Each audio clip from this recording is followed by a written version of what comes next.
Coming up on 8:30, welcome back to ARC Salt Lake, where we cover authentic, relevant, and community stories. And today we're going to talk about finding an authentic person.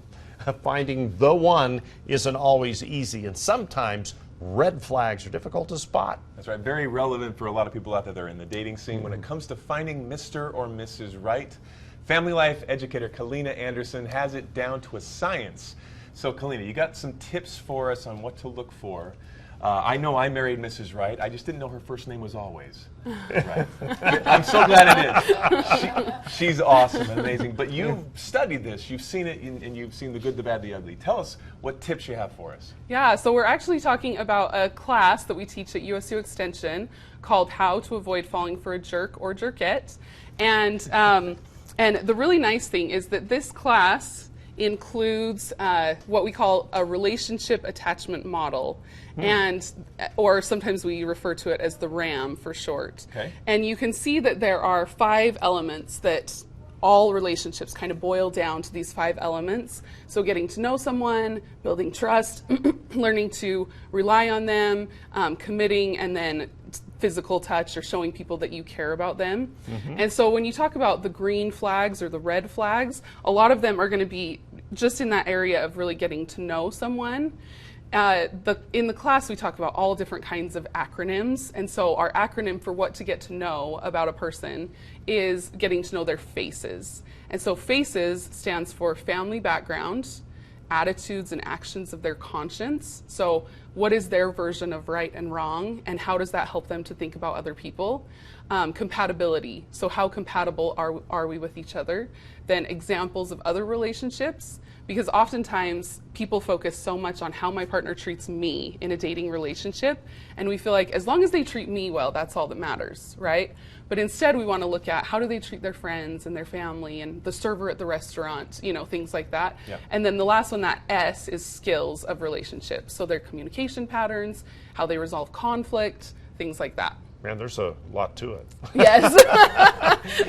Is it more difficult these days because a lot of people just kind of meet online? I always say that I think the opportunity to meet people online is really great, that we have a lot. Our dating pool went from this to this, Yeah, that's right, true. with online Yeah. dating. But the problem that some people have with online dating is that, well, first off, not everybody who's online dating is looking for the same thing in a relationship. So a lot of people in my classes will say, I'm online because I'm trying to find a lifelong partner, but that's not everybody online. And so that can be a little bit more tricky. And then the other problem that people run into is when they're building their entire relationship online, that you only get to see one side of a person if you're always just communicating online. Well, so you've seen it all. You've done it all. Have you ever been like the Will Smith character in Hitch? Remember that movie Hitch, where you're kind of the wingman dating advice?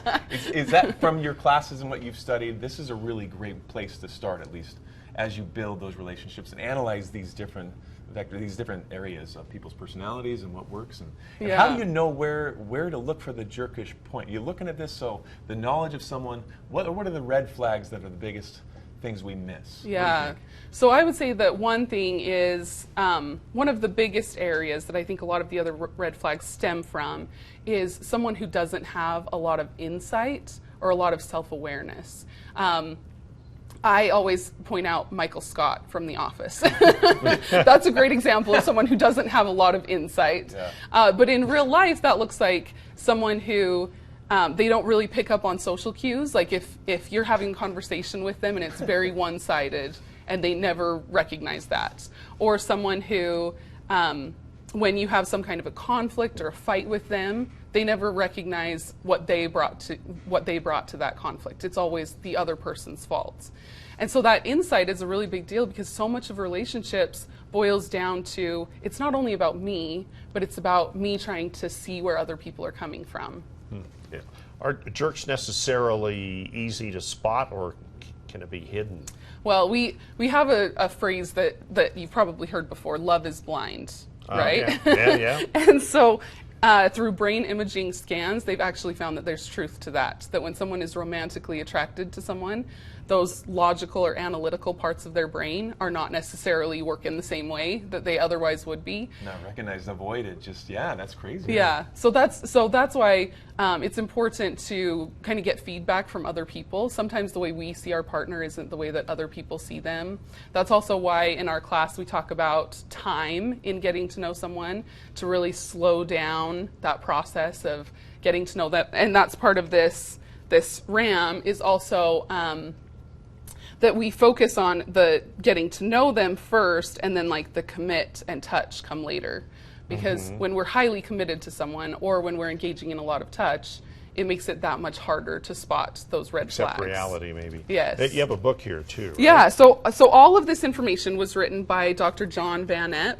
And so individuals who come to our classes, everybody will leave with one of these participant manuals, and we work through it throughout the class.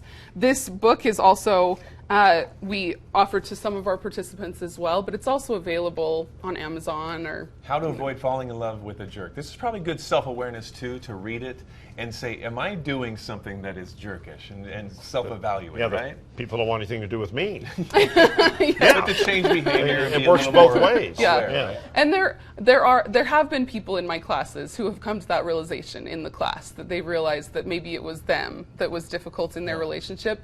But honestly, in the class, I feel like it's information that everybody could benefit from, and almost everything we talk about, we start with look on the inside first, and then think about how it relates to other people as well. Is there a good kind of time frame when you're dating somebody? Say, make sure you date at least this long. Someone said, make sure you date during all 4 seasons, so you see if how they behave in the cold or the hot or the fall. You hear the stories of people that dated for just a few weeks, married, and they've been married for 50 years. Yeah. Is that just luck? Yes. And probably rare. Yes. Yeah. Yes. And that's when we talk about any of the research-based information that we're talking about in classes, people will say, well, what about so-and-so? I know them, and they didn't do this, and they're still fine, right? But in terms of research, we're looking at trends. And so one trend that they found is what we call the 90-day probation period. And they say that it takes about 90 days to start to get to know someone, to kind of start to scratch the surface on who this person is. And so again, when we're thinking about those dynamics of commit and touch, you kind of want to put a limit on how much we're willing to trust someone, or how much we're going to rely on them or commit and touch within that first 90 days. Gotcha. And it should really be focused a lot more on just trying to get to know them in that first 90 days. So if it's a relationship you just met online and you haven't even interacted, that 90 days hasn't even begun yet. Exactly, yes. So just, there's time, and FaceTime is so important. Yes, which is another element that we talk about, which is togetherness. And so thinking about how you're spending your time together. Well, this class sounds fascinating. Are you going to take this class? I was going to say the 90-day probation period is great. I mean, when you get a new job, you're usually on probation for 90 days. So that's true. Yeah, you know, if you're going to have a boy or a girlfriend, okay, I'm putting you on 90-day probationary period. It kind of is like a job interview, isn't it? It really is, yeah, for sure. So where can people go to sign up for this class? So healthyrelationshipsutah.org. Healthy Relationships. Yeah, this class and many others. Awesome. Okay, that's really cool. You know, we can learn a lot about ourselves and others through this. So. Yeah. Number one rule, sure. don't be a jerk. Yeah. Absolutely. No jerks allowed.